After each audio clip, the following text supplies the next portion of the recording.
राम मंदिराच्या मुद्द्यावरती सातत्याने राजकीय भूमिका घेणाऱ्या भाजपालाच आता अयोध्येतील श्रीराम मंदिरातील कथित देणगी व गैरव्यवहाराच्या आरोपांवरती काँग्रेसने घेरण्याचा प्रयत्न केला आहे। राज्यव्यापी रघुपती राघव राजाराम सत्याग्रह आंदोलनाअंतर्गत ठाण्यातील ऐतिहासिक कोपिनेश्वर मंदिर परिसरात काँग्रेसने आंदोलन करत या कथित प्रकरणाची निष्पक्ष चौकशी करण्याची मागणी केली आहे। महाराष्ट्र प्रदेश काँग्रेस कमिटीचे अध्यक्ष हर्षवर्धन सपकाळ यांच्या निर्देशानुसार ठाणे शहर जिल्हा काँग्रेस कमिटीचे अध्यक्ष राहुल पिंगळे यांच्या नेतृत्वाखाली हे आंदोलन पार पडले।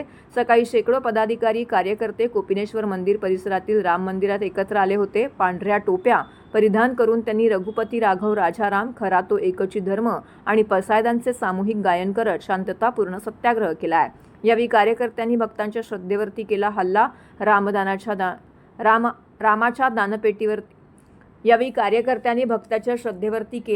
रामाच्या दानपेटीवर मारला डल्ला। तसेच राम नाम जपना पराया माल अपना अशा आशयाचे फलक झळकवत निषेध व्यक्त केला आहे। आंदोलनादरम्यान रामाच्या नावावरती राजकारण करणारेच आता कथित दान गैरव्यवहार मौन का बाळगत आहेत असा सवालही त्यांनी उपस्थित केला आहे। रामाच्या धर्माच्या नावावरती राजकारण करणाऱ्यांनी या कथित प्रकरणाची नैतिक जबाबदारी स्वीकारावी अशी मागणी अध्यक्ष राहुल पिंगळे यांनी केली आहे। कथित गैरव्यवहाराची निष्पक्ष चौकशी करून दोषींवर तातडीने कठोर कारवाई करण्यात यावी अशी मागणी त्यांनी केली आहे। या आंदोलनामध्ये ठाणे काँग्रेसचे अध्यक्ष राहुल पिंगळे यांच्यासह गजानन देसाई, मधु मोहिते, विश्वास उडगी, राजेश जाधव, शीतल आहेर, मिलिंद खराडे, सेवा दलाचे अध्यक्ष रवी कोळी, उमेश कांबळे, विविध सामाजिक संस्थांचे प्रतिनिधी, वंदना शिंदे, जगदीश खेरालिया यांसह असंख्य पदाधिकारी आणि कार्यकर्ते या आंदोलनामध्ये सहभागी झाले। तेच म्हणतो की चोर चोर मौसेरे भाई, म्हणजे यांनी ते मंदिर निर्माण करायचं, कमिटी SIT या लोकांनी स्थापन करायची आणि योगी आदित्यनाथ यांनी स्थापन केलेल्या SITने यांची चौकशी करायची। SIT चौकशी किती दिवसांची करते माहिती आहे का? 40 दिवसांची। माझं तर म्हणणं आहे की या मंदिराच्या माध्यमातून जेवढ्या देणग्या देण्यात आल्या आणि मंदिर जेव्हापासून स्थापन झालं, तुमच्याकडे CCTVचे फुटेज आहेत। 40 दिवसामध्ये 70 फुटेज हे मंदिर लुटण्याचे आहेत। म्हणजे गजनीने सुद्धा इतक्या वेळा लुटलं नाही, त्यावेळी एवढ्यांनी लुटलं आणि याचे पुरावे आहेत। आणि तुम्ही चौकशी 40 दिवसाची कसलं करता? संपूर्ण चंपतराय बिंपतराय नाही, जेवढी ती त्यांची कमिटी आहे ती कमिटी अख्खीच्या अख्खी बरखास्त त्या ठिकाणी केली पाहिजे। ज्या ठिकाणी मनमानी पद्धतीने तुम्ही ते RSSची लोक त्याच्यामध्ये भरलेले आहेत, सगळ्यांना त्या ठिकाणाहून पाय उतार केला पाहिजे।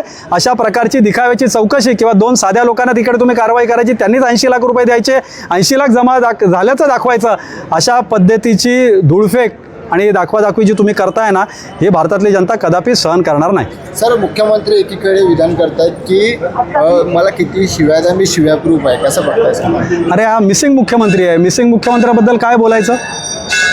तो मिसिंग लिंक पडल्यानंतर ते काय स्टेटमेंट देत आहेत, काय बोलत आहेत? आणि ते जे बोलत आहेत त्याच्यामध्ये राहुलजी, सोनियाजी, पंडितजी आणि काँग्रेस याच्याशिवाय बोलल्याशिवाय त्यांच्या त्या बोलण्याला वजन मिळत नाही। त्यामुळे बघितलं असेल तुम्ही, उठलं की राहुलजींबद्दल बोलायचं, उठलं की काँग्रेसबद्दल बोलायचं आणि स्वतःला महत्त्व प्राप्त करून द्यायचा एक सोपा फंडा झालेला आहे। त्यामुळे इकडचे जेवढे राजकारणी आहेत, उपमुख्यमंत्री असतील, मुख्यमंत्री असतील, नेते मंडळी असतील, राहुलजींबद्दल बोलायचं आणि प्रसिद्धी मिळवायची हा त्यांचा फंडा झालेला आहे। सर, काल महाविकास आघाडीमधून देखील मोठ्या प्रमाणात संताप जो आहे तो व्यक्त केला जातोय। आदित्य ठाकरे आणि भास्कर जाधव, शिवसेना उद्धव बाळासाहेब ठाकरेचे, त्यांनी देखील काल भाजपच्या एका आमदाराला चांगले खडबूल सुनावलं विधानभवनात। बघा ना, मी तेच म्हणतोय की कुणालाही काही बोलून दिलं जात नाहीये, सत्य हे पुढं आणलं जात नाहीये। प्रत्येक वेळी संजय पाटलांनी बघितलं कशा पद्धतीने आवाज दाबला गेला, पत्रकारांना कशा पद्धतीने बोललं गेलं। काल मी सांगतोय की कोषाध्यक्ष गिरीने अक्षरशः तो माईक धरून अशा पद्धतीने खाली घेतला, म्हणजे लोकशाहीमध्ये प्रश्नसुद्धा विचारायची नाही अशा पद्धती। आणि बरोबर आहे ना, मग हा पैसा जातोय कुठे? हा कोट्यावधी रुपये जात आहेत कुठे? एवढी चोरी होते, ही जाते कुठे? मिसिंग लिंकच्या माध्यमातून पैसे, इलेक्ट्रिकल बॉन्डच्या माध्यमातून पैसे तुम्ही घेताय, PM केअर फंडच्या माध्यमातून तुम्ही पैसे घेताय, आमदार विकत घेताय, खासदार विकत घेताय, तुमचे आलिशान हे लोक बोलतात। मग बरोबर आहे, उद्धवजींनी जो प्रश्न उचललेला आहे तो कुठेही चुकीचा नाही ना। त्यांनी सांगितलेलं हा जो चोरीच्या मार्गाने कमवलेला पैसा आहे, हा आमदार आणि खासदार विकत करण्यासाठी, पक्ष फोडण्यासाठी तुम्ही करताय।